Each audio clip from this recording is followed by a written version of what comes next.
प्रणाम। आपको अमिताभ बच्चन की फिल्म दीवार का ये दृश्य कैसा लगा? मजा आया? सेठ, मैं फेंके हुए पैसे आज भी नहीं लेता। अच्छा लगा?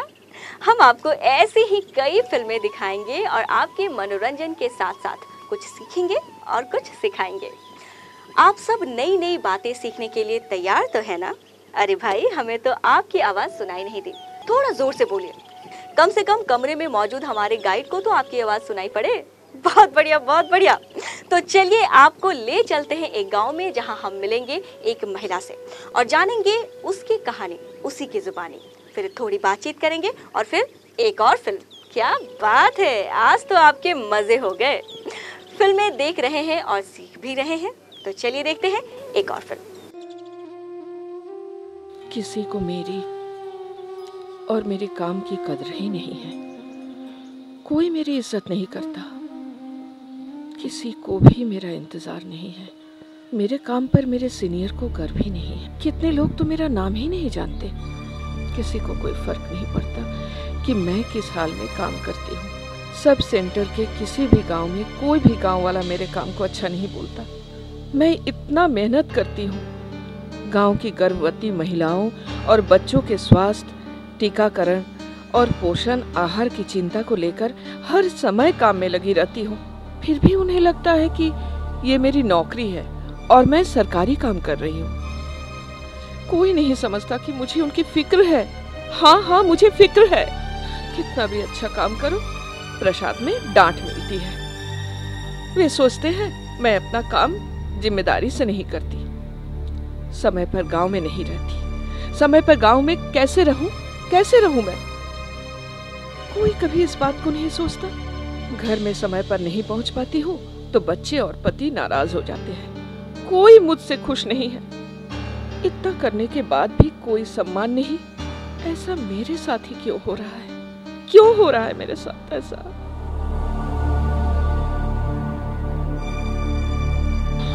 प्रणाम दीदी। हाँ ठीक है। ललिता क्यों नहीं आई? जी दीदी आती ही होगी।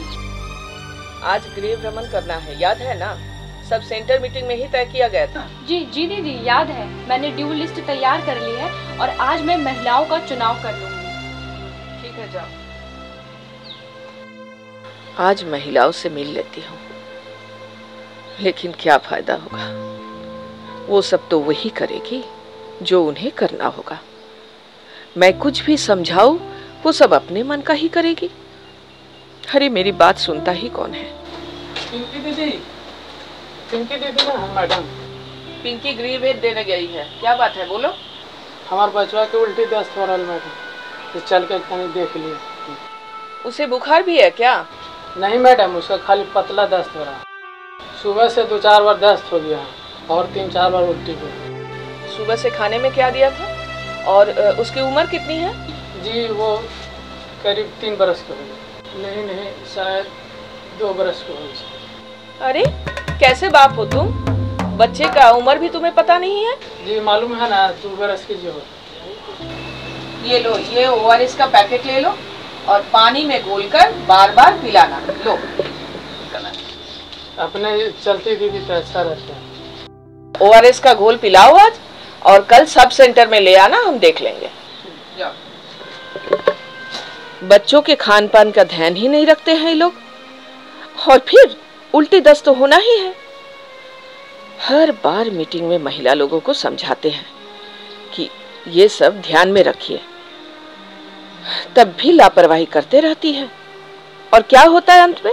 दोष हम लोगों पर आता है कि डायरिया के केस बढ़ रहे हैं। प्रणाम दीदी। हाँ प्रणाम। क्या हुआ, इतनी देर क्यों लगाई? कहाँ पर थी तुम? गृह भेद देकर आ रही हूँ। महिलाएं खेत पे चली गई हैं, इसलिए उनसे मुलाकात नहीं हो पाई है। मुलाकात कैसे हो पाएगी? हाँ, जब वो लोग नहीं रहेगी तभी तुम लोग जाओगी। कितना बार समझाया तुम लोगों को? उनके समय अनुसार ही गृह भेद देने जाया करो, तभी वो लोग मिलेगी। आप तो हमेशा मेरे काम को गलत ही कहती हैं। गलती करती हो और बहस भी करती हो। कितने बच्चे हैं ड्यू लिस्ट में? उनके टीकाकरण करवाने का योजना बनाई थी ना? गृह भेंट देने जाना था ना? गई थी क्या? नहीं ना गई? जी मैं तो गई थी। अभी जाकर ड्यू लिस्ट के बच्चों और माताओं को लेकर आओ, मेरे पास उतना समय नहीं है। जल्दी जाओ, बोल रहे हैं ना, उन्हें लेकर आओ जल्दी से, बातचीत करनी है उन लोगों से, जाओ। माथा खराब सब, ये लालता अपना काम ठीक से नहीं करती और बहस करते रहती है। इसकी वजह से मेरे को डांट सुनना पड़ता है। मैं कुछ भी अच्छा करने की कोशिश करती हूँ, उसका फल गलत ही होता है। मैं इस सब से थक चुकी हूँ, एकदम थक चुकी हूँ। मेरे ही साथ आखिर क्यों ऐसा हो रहा है? रुक जाना नहीं तू कहीं हार के, कांटों पे चल के मिलेंगे साए बहार के। ये सिर्फ गाना नहीं, एक जीवन जीने का तरीका भी है। कुछ लोग हर हाल में अपने आप को प्रेरित रखते हैं, लेकिन जब हमारे काम का या हमारा सम्मान नहीं होता तो हमें दुख होता है। तो चलिए अब हम गाइड से आग्रह करते हैं कि वो हमारे फिल्म को पॉज करें और बातचीत शुरू करें।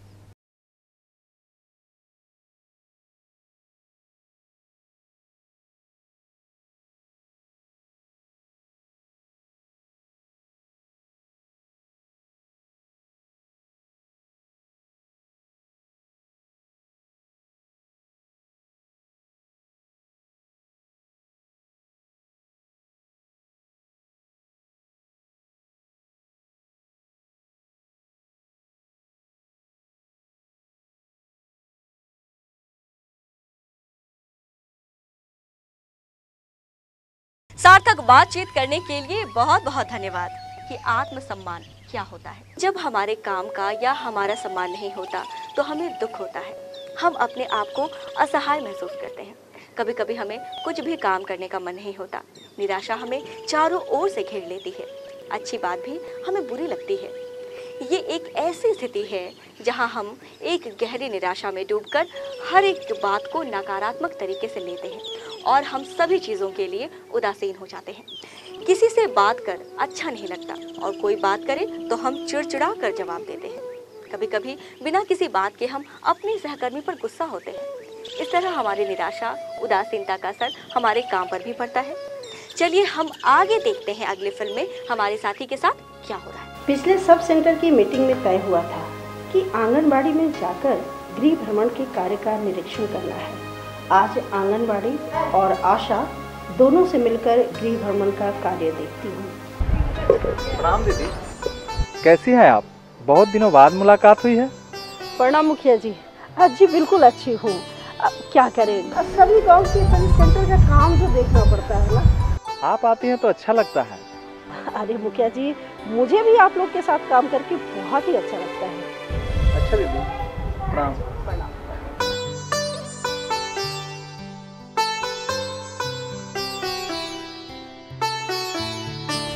बड़की चाची प्रणाम।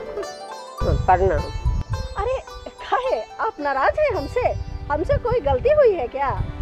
अपना ही हमरा घर नहीं आइए, कितना दिन अला हो। अरे चाची, तो आप इस बात से नाराज हैं? अरे चाची, आप तो जानती हैं हमें सब गांव के सब सेंटर पे जाना पड़ता है। हम कुछ नहीं जानते हैं, मेरे घर किए ना अपने आई। अरे क्या करूं चाची, गांव में 150 घर हैं और बारी बारी से सबके यहाँ जाना संभव नहीं हो पाता है।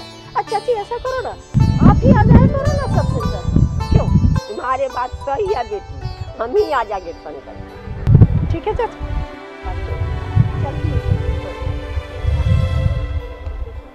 सबको हमारी ज़रूरत है और हम सब आशा और आंगनवाड़ी सेविका के माध्यम से उन सब तक पहुंच सकते हैं।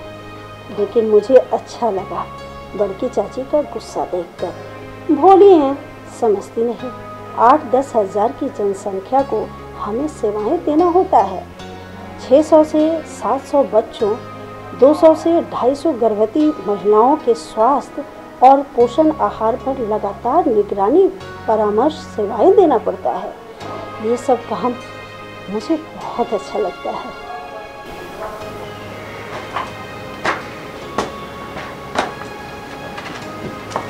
अरे शांति, प्रणाम दीदी। कैसी हो?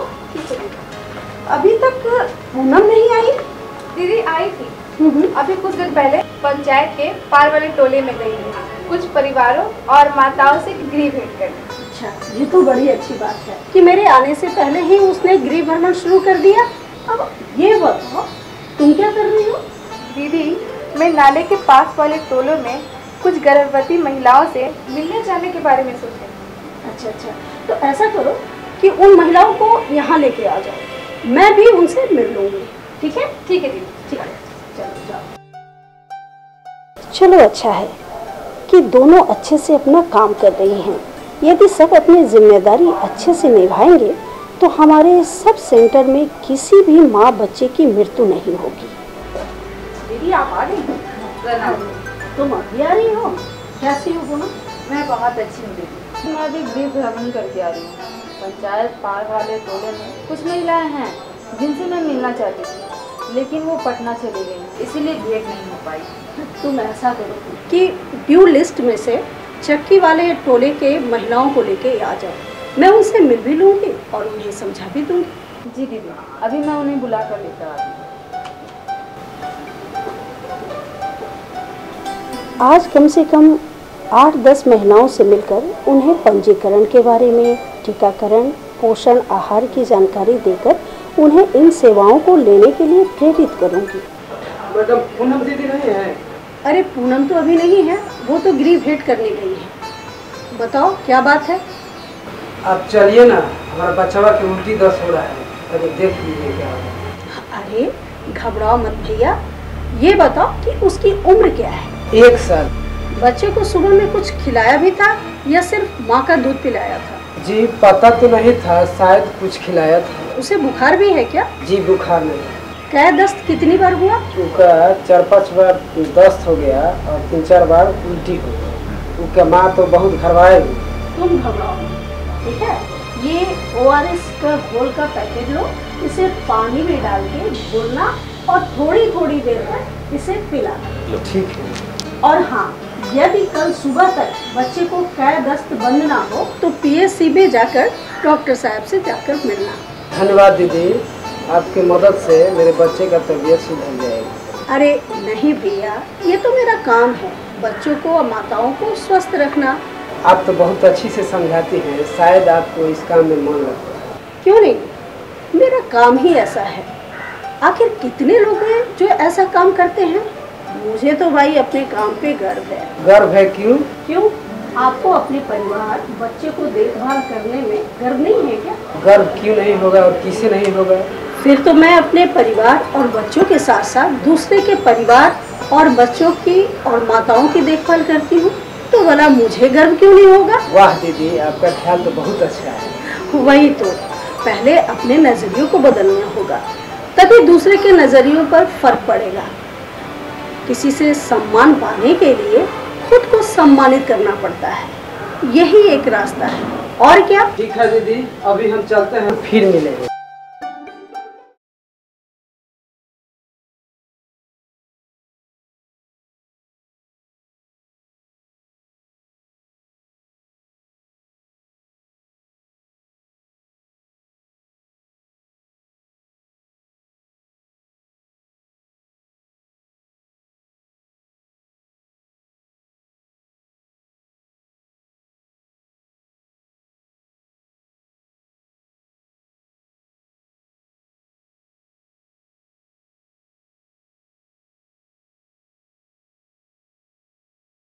अरे वाह, आप सभी तो बहुत समझदार हैं। फिल्म भी देखी और बातचीत भी कर ली।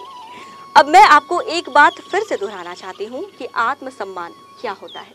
आत्म मतलब खुद का, तथा सम्मान का मतलब आदर या इज्जत, यानी खुद की नज़र में खुद का आदर या इज्जत। यदि हम खुद का सम्मान खुद नहीं करेंगे तो और लोग हमारा सम्मान कैसे करेंगे?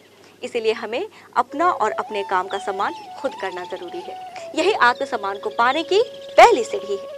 समाज में आपका आदर भी तभी होगा जब आप खुद का आदर करेंगे। उदाहरण के लिए, कोई भी व्यक्ति यदि अपने कार्य का आदर नहीं करता, उसे तुच्छ या बुरा समझता है, वह अपने आप का आदर नहीं कर रहा होता है। जब व्यक्ति खुद का आदर नहीं कर रहा होता है तो समाज में दूसरे उसका या उसके कार्य का आदर नहीं करते हैं, उसे नीचा दिखाते हैं, उसे तुच्छ समझते हैं। इस वजह से उसका आत्मविश्वास कम होता है और समाज में उसकी इज्जत भी कम हो जाती है।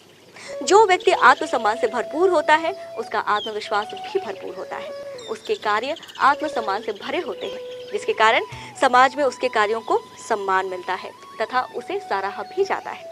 उस व्यक्ति को न सिर्फ समाज में, कार्य क्षेत्र में, बल्कि परिवार में भी भरपूर सम्मान और प्रेम मिलता है। आत्मसम्मान के लिए आवश्यक है अपने आप पर विश्वास होना, अपने काम पर विश्वास, अपने काम के बारे में सकारात्मक विचार रखना, लोगों से सकारात्मक संवाद रखना। ये सभी करने से हमारे रोजमर्रा के कार्य पर असर पड़ेगा। आप किसी से भी अपने कार्यों को गर्व से बता सकते हैं। आप सब सेंटर में, आंगनबाड़ी पर सभी के बीच एक साहसी टीम लीडर की तरह देखे जाएंगे। आपका गांव में सम्मान बढ़ेगा। सभी आपसे सलाह लेने आएंगे और आपको आत्मसंतुष्टि महसूस होगी। आपके सीनियर भी आपका सम्मान करेंगे। परिवार और समाज में भी आपका सम्मान बढ़ेगा। इसी के साथ हम इस सत्र को समाप्त करते हैं। अगली बार फिर मिलेंगे प्रबंधन एवं नेतृत्व कौशल पर नई फिल्मों के साथ। बातचीत करेंगे और सीखेंगे नए नए कौशल। तब तक के लिए दीजिए इजाजत। प्रणाम।